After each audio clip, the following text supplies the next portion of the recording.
2025 সামনে আসতেছে ঈদুল আজহা, অর্থাৎ কুরবানি। ঈদুল আজহার দিন কুরবানি করতে হবে। কুরবানি করার জন্য আপনারা ভালো মোটা তাজা শিংওয়ালা ভালো গরু কিনবেন। ভালো গরু কিনে আল্লাহকে সন্তুষ্ট করার জন্য কুরবানি করবেন। আপনারা যখন কুরবানি দেওয়ার জন্য গরু কিনবেন, অসুস্থ দুর্বল গরু কিনবেন না।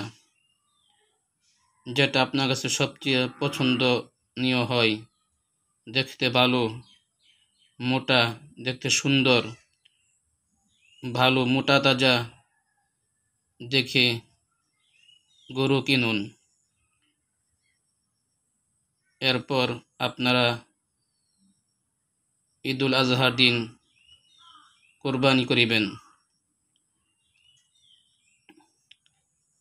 অবশ্যই আপনারা ভালো গরু কিনবেন, ভালো খাসি কিনবেন, ভালো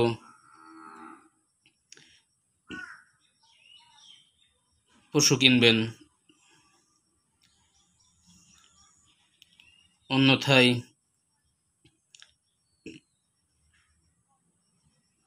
অসুস্থ গরু কিনবেন না। কোরবানি করা ওয়াজিব। আপনারা অবশ্যই কোরবানি করিবেন। যাদের সামর্থ্য আছে অবশ্যই কোরবানি দিবেন আল্লাহকে সন্তুষ্ট করার জন্য। এই কোরবানি আজকে নতুন নয়, আদম আলাইহিস সালাম থেকে কোরবানি এসেছে। আমাদের জাতির পিতা ইব্রাহিম আলাইহিস সালাম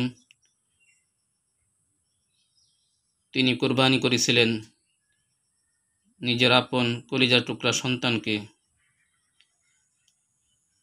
আল্লাহর পক্ষ থেকে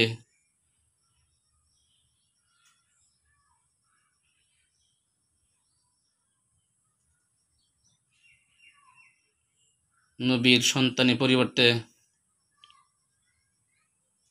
আল্লাহর হুকুমে দুম্বা জবাই হয়ে যায়। ইব্রাহিম আলাইহিস সালাম নিজের আপন সন্তানকে কোরবানি করার জন্য পাগল হলেন। তো সন্তান কীরকম প্রিয় ছিল, এরকম অতি আদরের অতি প্রিয় বস্তু কোরবানি করা। তাই বলছি আপনারা ভালো গরু কিনে কোরবানি দিবেন। আপনার ঈদের মাঠে যাবেন, ঈদুল আজহার 2 রাকাত ওয়াজিব নামাজ আদায় করবেন। নামাজ আদায় করে আপনার বাড়িতে এসে কোরবানি দিবেন।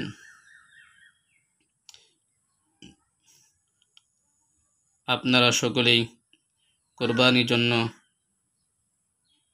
প্রস্তুতি নেন। সবাই ভালো থাকবেন। আল্লাহ হাফেজ।